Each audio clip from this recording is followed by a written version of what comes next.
الحمد لله رب العالمين والصلاة والسلام على أشرف الأنبياء والمرسلين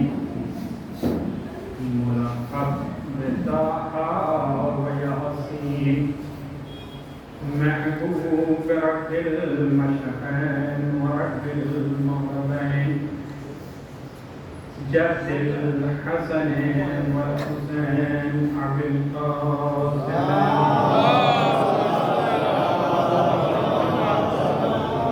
وآله الطيبين الطاهرين المعصومين المظلومين ولعنة الله على أعدائهم أجمعين من الآن إلى قيام يوم الدين أما بعد فقد قال رسول الله صلى الله عليه وآله وسلم يا علي أنت وشيعتك هم الفائزون صلوات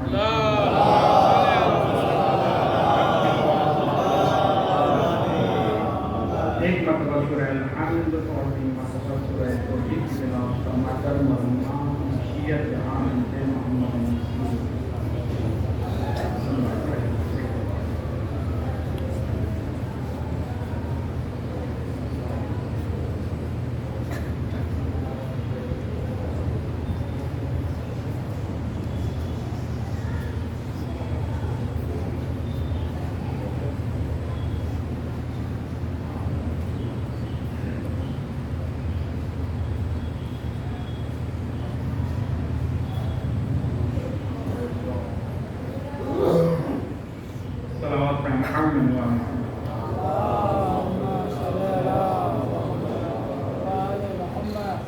بلندتر صلوات پڑھیں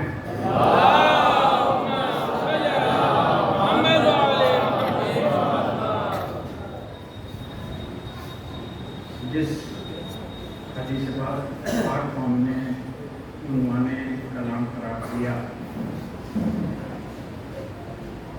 یہ عموماً سبھی حضرات کی سنی ہوئی اور ترجمے سے بھی واقف یا علی انتا وشیعتک هم الفائزون، اے علی تم اور تمہارے شیعہ کامیاب ہیں۔ یہ مختصر سی حدیث، لیکن یہ مختصر سی حدیث اپنے وجود کے اعتبار سے تمام مذہب شیعت اس میں سمویا ہوا ہے۔ کہنے کے لیے ہم سب کہتے ہیں کہ ہم شیعہ ہیں، لیکن شیعہ کسے کہا جاتا ہے؟ شیعہ کون ہوتا ہے؟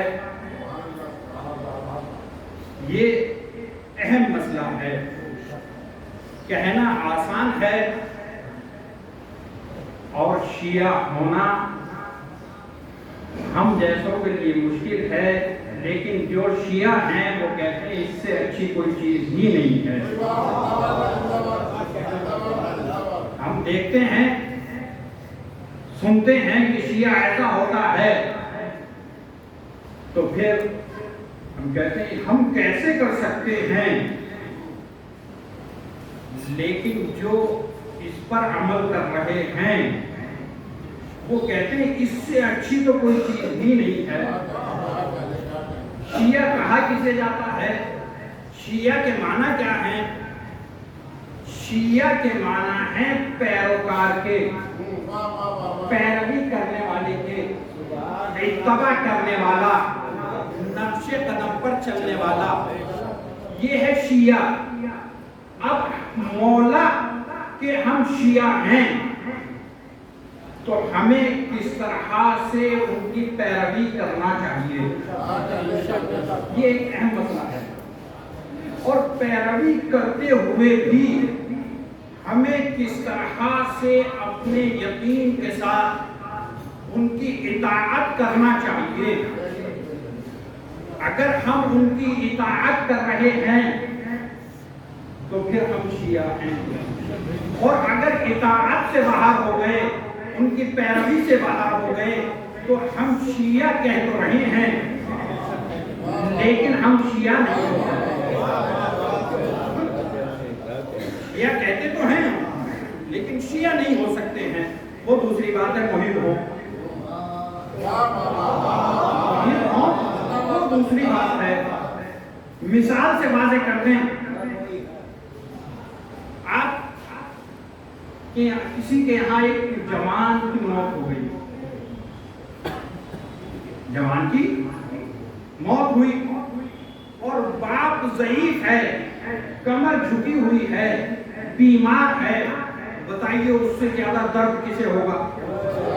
پڑوسی کو ہو سکتا ہے؟ نہیں ہو سکتا۔ رشتہ دار کو ہو سکتا ہے؟ نہیں ہو سکتا ہے۔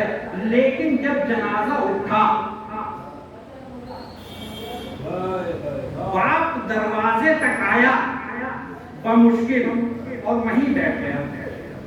آپ جنازے کو دفن کر کر آ گئے، اور جنازے میں دفن کرنے کے بعد جب آپ آئے، آپ سے سوال ہوا